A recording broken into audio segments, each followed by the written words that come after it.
Queridos Padre Célio, Padre Maurício, prezado diácono Lessa, ministros, caríssimo povo de Deus, aqueles que nos acompanham também pelas redes sociais, líderes, catequistas, ministros, né? Que agora são também os catequistas, são ministros, e os músicos, se Deus quiser, em breve, eu quero ver se ainda assisto os músicos também serem feitos ministros, né? Porque a música não é enfeite só da liturgia, ela é parte integrante, né? Ajuda a cantar, ajuda a rezar 2 vezes, celebrar. Então, com alegria, estou celebrando essa noite, com essa palavra, com esse evangelho tão significativo, é o sermão sacerdotal, discurso sacerdotal de Jesus, o capítulo 17 de São João, onde ele mostra toda a ternura de filho e unidade com o Pai, né? E vice-versa, e quanto ele conquistou com a sua missão a possibilidade de todos nós sermos inseridos nesse amor, né? E vivermos nessa relação de filhos queridos que se sentem valorizados, né? Promovidos por serem queridos dele, desse Pai. Então o temor de Deus, que é o dom do Espírito Santo, um dos dons do Espírito Santo, mas que nos coube aprofundar hoje, é justamente essa ternura, esse receio, não é medo do castigo, mas esse não querer ser ingrato a esse dom de amor do Pai. É querer responder à altura, é querer estar unido a Ele, não ferir essa amizade, essa unidade, né? Que é a nossa grandeza, sermos semelhantes, né? Sermos herdeiros do céu, filhos no Filho. Ele deu a vida para nos conquistar essa união com o Pai, né? Eu e o Pai somos um, e Ele não quer que nenhum se perca, né? Nós temos a nossa parte a aderir, porque Ele não nos fez robôs, Ele nos deu liberdade, nos deu inteligência. Daí o grande valor da nossa posição, da nossa postura, da nossa decisão, né? Ele espera que nós façamos maduramente a opção por Ele, né? Sobretudo pela missão que Ele confiou a nós, de continuar o que Jesus fez. Jesus deixa na mão dos apóstolos, e até nós hoje, a tarefa de anunciar. Logo os primeiros, possuídos pela força do Espírito, porque humanamente, sem mim nada podeis fazer, né? Jesus sabia da fragilidade deles e disse isso, né? Pedro, meio covarde, até traidorzinho, né?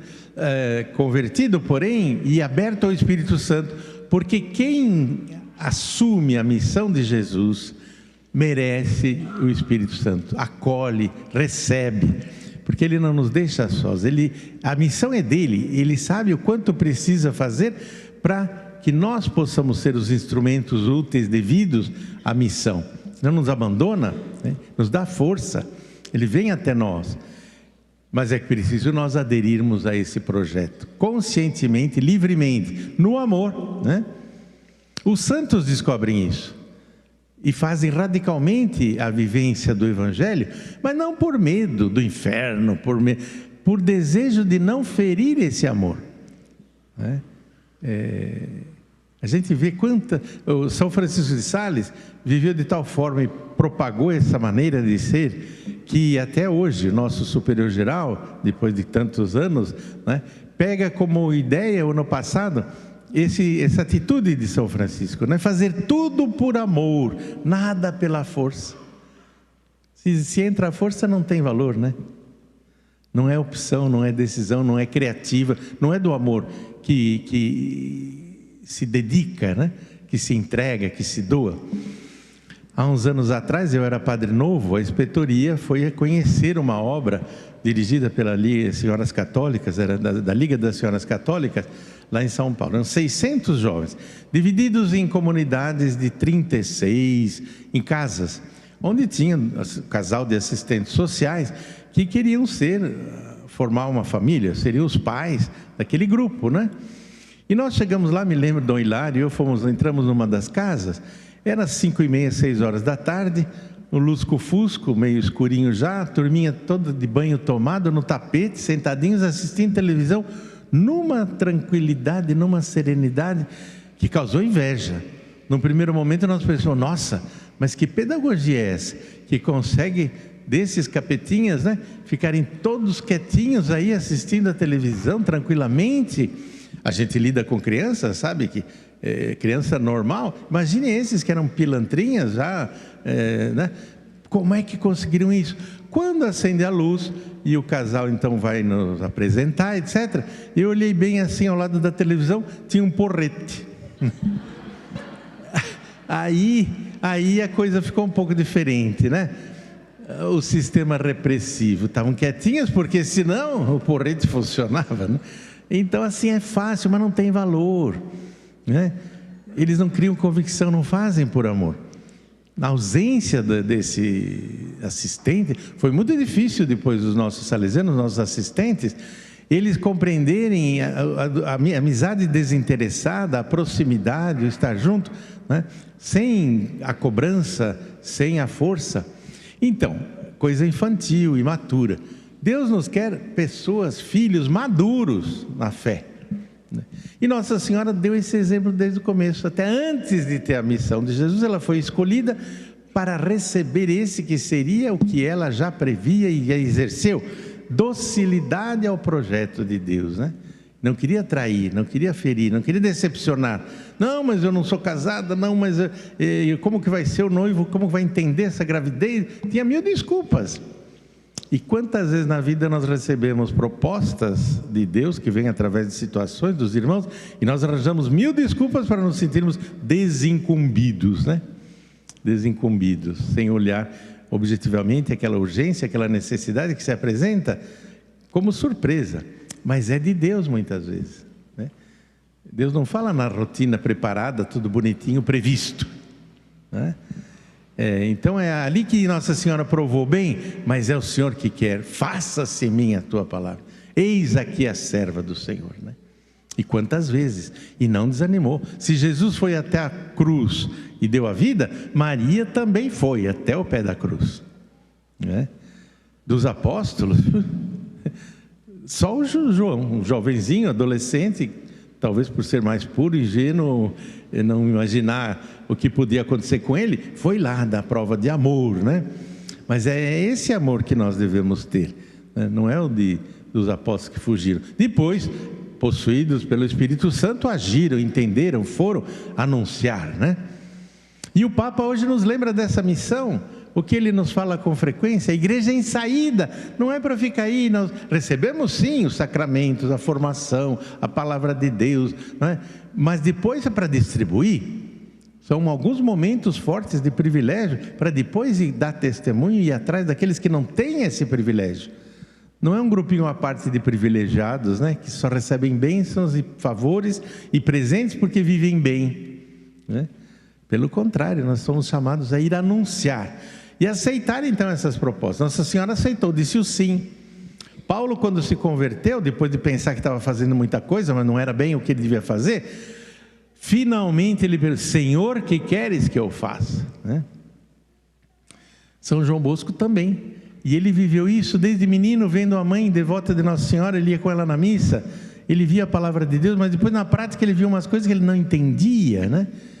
A distância, a frieza, o fechamento. Não, mas quando eu for padre, eu vou me aproximar, eu vou querer estar, né? Então a pedagogia de Dom Bosco é uma espiritualidade da presença, de estar disponível, o Papa queria que ele escrevesse, mas não, eu não tenho, eu vou vivendo e vendo o que é necessário, Deus vai falando, né? Eu vou mostrando junto com eles o que é importante.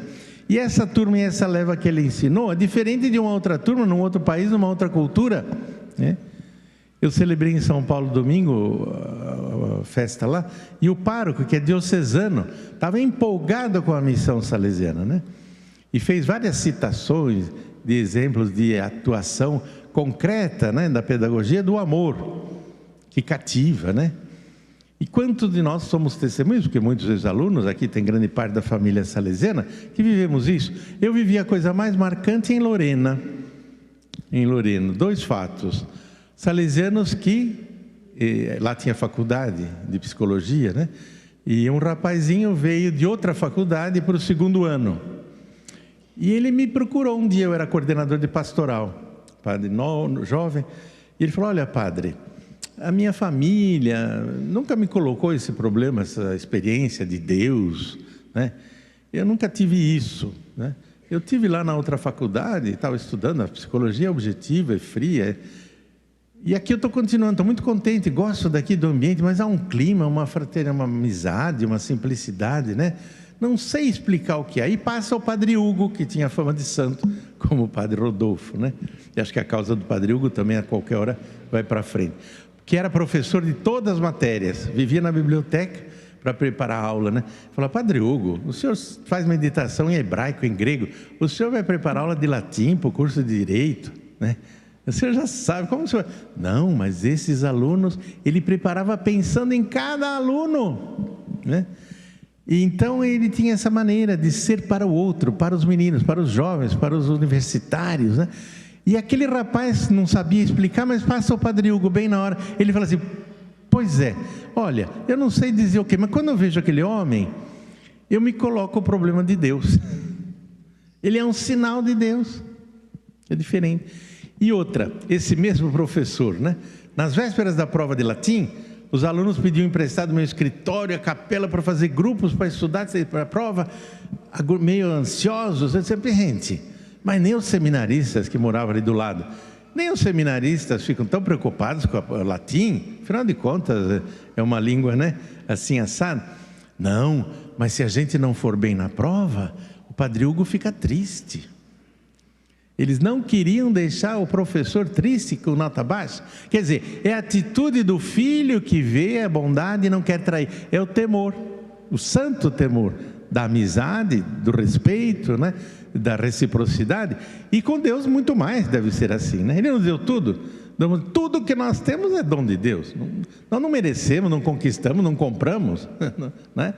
Ele deu família, hereditariedade, dons de natureza, de graça. Agora Dom Bosco fala: olha, tudo isso que você tem na mão, você pode usar de várias formas, né? Se você põe a serviço e multiplica e faz o bem, é a forma de você ser grato e estar dando presente a Deus. Você está respondendo, você está vivenciando esse temor, está dando respeito àquele que te amou, você ama também. E é no amor que a gente convive. E é esse clima que nós devemos criar na igreja, na comunidade, nas famílias, na sociedade, no mundo. Essa mensagem, né? O Papa não vai fazer sozinho, mas ele lembra os princípios que nos levam a viver isso, que irradia. A nossa igreja atrai, cresce, ela cresce por atração. Não é por propaganda, por milagre, não, é por atração. Vede como se amam. Olha, são alegres. Nossa, não há necessitados entre eles, né? Eles têm tudo em comum. As primeiras comunidades eram assim, né? E não é fácil para nós entendermos isso. Fazemos sim, a estrutura das comunidades favorece, a nossa comunidade também, de certa forma, é exemplar nisso, com as obras sociais, com a distribuição de cestas básicas, etc., né? E a comunidade é generosa em entregar, está bem, né? Mas em vista da necessidade, né? Daquilo que eu tenho falado sempre, hoje mesmo, tanto a Aliança da Misericórdia, a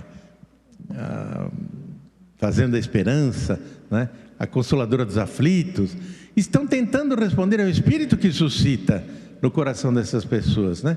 A maneira de fazer ver a esses irmãos desclassificados, né? Excluídos por vários motivos, que são filhos de Deus, que tem alguém que pensa por eles, que são amados por Deus, através de nós. Porque não é justo, não é certo, não é possível, não é cristão nós termos e aceitarmos na indiferença ou na normalidade metade, quase um terço da nossa população sem casa, morando na rua, nas ruas.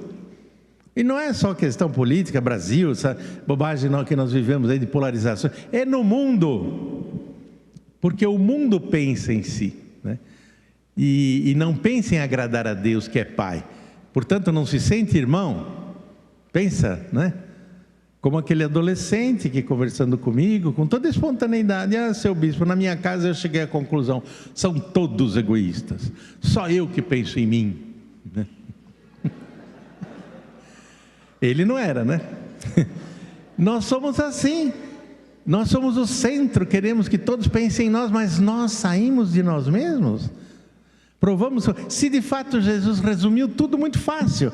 Olha, é amar a Deus sobre todas as coisas, todos os mandamentos, todas as leis judaicas, amar a Deus sobre todas as coisas e amar ao próximo, como eu vos amei, né?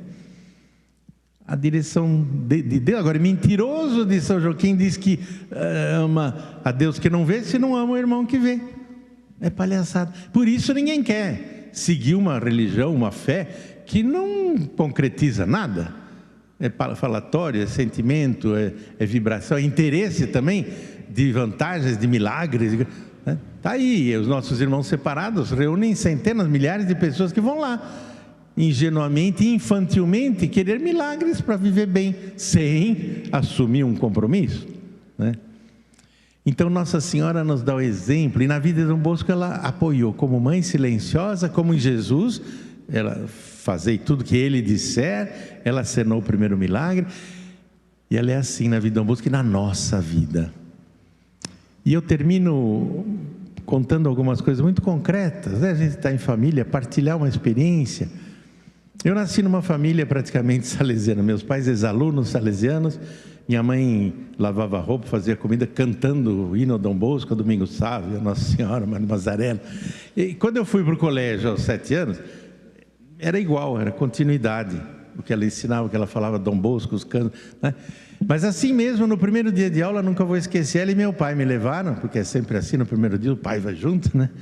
Chegamos no ângulo do externato, que tinha a imagem de Nossa Senhora Auxiliadora, até hoje ela está lá, e minha mãe falou, olha, quem chega, e eu assustado, porque o liceu é enorme, um quarteirão, né? Aquele colégio enorme, olha, quem chega na casa de Dom Bosco, Nossa Senhora toma pela mão, não solte da mão dela, né?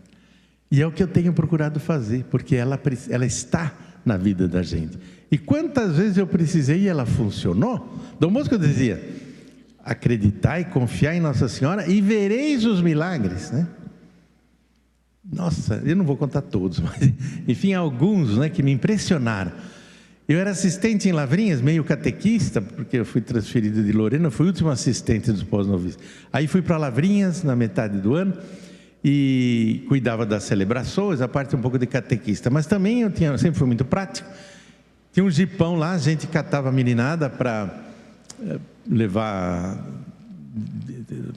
grama para o campo de futebol, é um morro, né? E o jipe, eu gostava, um jipe Willys naquele tempo, né? Com marcha reduzida, né? A estrada de barro e tal, né?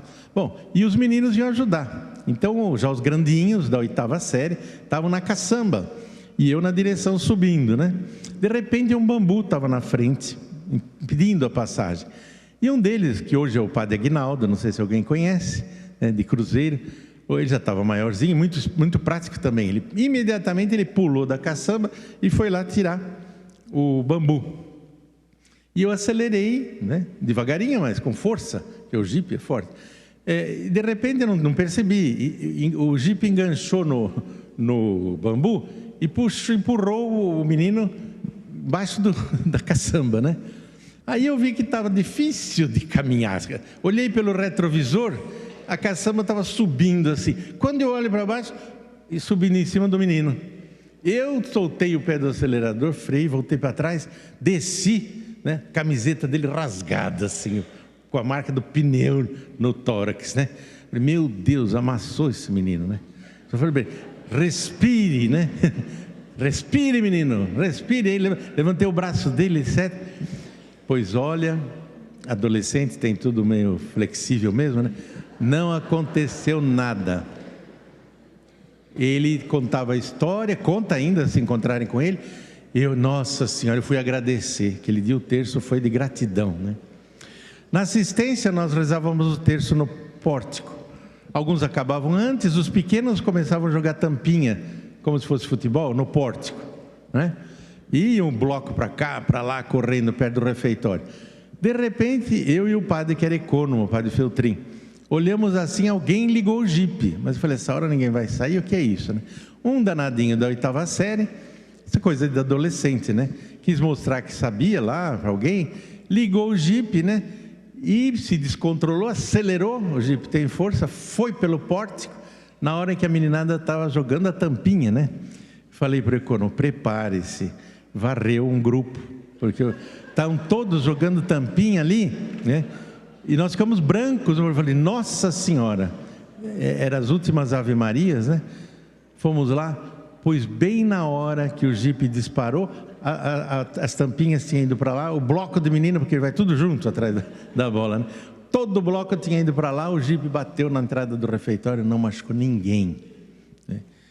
Eu era enfermeiro, fui dar tirei um berne do menino aqui do olho, e aquilo para não inflamar, tinha que dar antibiótico, né? Antitetânica, essas coisas. E aí, eu fazia isso com certa frequência, e aí fui dar injeção no menino, que hoje é o irmão Amiranda, né? Ele era adolescentezinho, eu taquei a injeção, quando eu estava na metade, seu Tiro, eu estou desmaiando, eu não vou aguentar. Eu falei, meu Deus, ele tem alergia. Isso é reação, né? E isso mata, não tem por onde. Parei com a seringa, tirei e falei, menino, deita ali, vá respirando, vá respirando, fundo. Corri para a capela, fui, Nossa Senhora, eu não quero ser assassino, por favor, né? Rezei com toda a fé. Aí, e não contei para ninguém, porque a coisa estava tão perigosa. Voltei pé ante pé. Falei, meu Deus do céu, o que me espera? Será que o menino está vivo? Será? Cheguei lá ali. Superou, que não sei, nunca ouvi falar. Como é que se choque anafilático, né? Mata mesmo. Salvou e foi curar o curativo lá do Berne de outro jeito. Fui no médico depois com ele e falei, menino, você podia ter matado. Pois é, doutor, tive sorte, não matou, né? Mas o que mais me marcou mesmo, e agora eu encerro mesmo, eu tinha 10 anos, eu sempre fui muito falante, comunicativo, toda a família sabia que eu queria ser médico. E meu avô era meu padrinho de batismo, e ele, aos 75 anos, né, trabalhava ainda, em escritório, essa coisa, e começou a ter dor de estômago, aquela coisa toda, né? Tumor, câncer, e agora precisa cuidar, quem vai acompanhar, não sei o que tal. Antônio Carlos, ele vai ser médico. Com 10 aninhos, eu fiquei encarregado de cuidar do meu avô, pois eu fui aprender da injeção, minha mãe fazia curso de enfermagem, eu fui com ela, aprendi da injeção, dava injeção nele todo dia. E naquele tempo, respeito ao avô, né? Ele era muito simples, muito amigo, mas dá injeção no braço, né? Depois o braço foi murchando, né? Aí eu tive que dar injeção na nádega. Mas não foi 2, 3 meses, a nádega murchou também. Ele ficou pele e osso, a coisa caminhou, metástase. Ele abria a boca, coitadinho, que ele também gostava de falar, mas estava fraquinho, trêmulo, saía até mau cheiro de ação. E aí minha avó era muito prática, né? O médico falou, não, agora tem que internar, porque pegou o pulmão, vai se oxigênio, essas coisas, cuidado de hospital. Então minha avó falou, você dá um abraço, porque criança não entrava no hospital, né? Você abraça ele vai se internar amanhã, porque você não vai vir mais, ele não volta. Você sabe que ele não está bem, né? Eu sabia, mas né? Sabia que é a última vez, despedida e tal. E eu fiz a despedida, mas ele falou, Antônio Carlos, antes de eu quero que hoje você me faça um favor. Eu não estou conseguindo mais escrever, mas você vai escrever para mim uma cartinha para Nossa Senhora. Eu fiquei assim, né? Obedeci. E ele falava com uma convicção, pedindo a cura, né? Dizendo lá do amor. Ele sempre rezava o terço na Rádio 9 de Julho, às 6 horas da tarde. E lá eles liam as intenções e falavam das graças alcançadas, né? Você vai, me dê um dinheirinho, você vai no correio e vai pôr essa carta lá, né? Para mim. E eu escrevi, nossa, coitado vovô, olha, ele tem esperança. Não tem jeito, eu sei, a médica já falou. Bom, foi se internou, fui levar a carta, ele foi se internar no dia seguinte, e a médica colocou uns 4 ou 5 nessa situação terminal, numa ala do hospital, né? Minha avó voltou muito chateada, minha mãe também. Falei, ali é... E a médica tirou uma semana de folga, porque ele não tinha mais o que fazer. E foram morrendo os colegas ali, né? E ele não. Aí ela voltou de férias na semana seguinte. Ué, a gente está por aqui ainda? O que acontece?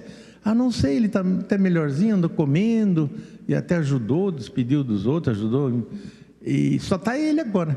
Não acredito. Foi fazer exames como devia, etc e tal, não achou mais nada, nenhuma mancha do tumor.